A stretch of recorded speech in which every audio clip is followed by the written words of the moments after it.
সব ইচ্ছে পূরণ হবে। এভাবে খুশি করেন বজরংবলীকে। জানুন নিয়ম, মঙ্গলবার মানেই বজরংবলীর দিন। বিশ্বাস করা হয় এদিনে নিয়ম করে হনুমানজির পুজো করলে ইচ্ছা পূরণ হয়। তাই মঙ্গলবার করে হনুমানজির মন্দিরে ভক্ত সমাগম হয়, বিশেষ পুজো করা হয়। আগামী মাসে হনুমান জয়ন্তী, 23 এপ্রিল পড়েছে হনুমান জয়ন্তী, সেদিন আবার মঙ্গলবার। ফলে এই দিনটি খুবই পবিত্র। শাস্ত্রমতে কিছু নিয়ম মেনে হনুমানজির পুজো করলে সব স্বপ্ন পূরণ হয়। শুধু তাই নয়, সব ইচ্ছে পূরণ করা সম্ভব। হনুমানজিকে খুশি করার উপায় জেনে নিন। 1. যেহেতু হনুমানজি রাম ভক্ত, তাই মঙ্গলবার রাম স্তুতি করলে সব মনস্কামনা পূরণ করেন বজরংবলী। 2. হনুমান জয়ন্তীতে গরিবদের অন্ন বিতরণ করলে শুভ ফল পাওয়া যায়। 3. হনুমান জয়ন্তীর দিন বজরংবলীকে কমলা সিন্দুর নিবেদন করলে ইচ্ছা পূরণ হয়। 4. হনুমান জয়ন্তীর ভোগে বোঁদে এবং লাড্ডু নিবেদন করলে আশীর্বাদ পাওয়া যায়। 5. মঙ্গলবার করে হনুমান চল্লিশা পাঠ করুন, এতে সব সংকট দূর হয়।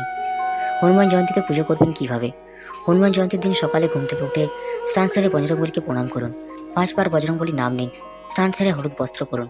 হনুমানজির মূর্তির সামনে ওম কেশরায় নমঃ, ওম নারায়ণায় নমঃ, ওম মাধবায় নমঃ, ওম হৃষিকেশায় নমঃ মন্ত্র উচ্চারণ করুন। মন্ত্র উচ্চারণের পর সূর্যকে নমস্কার করুন।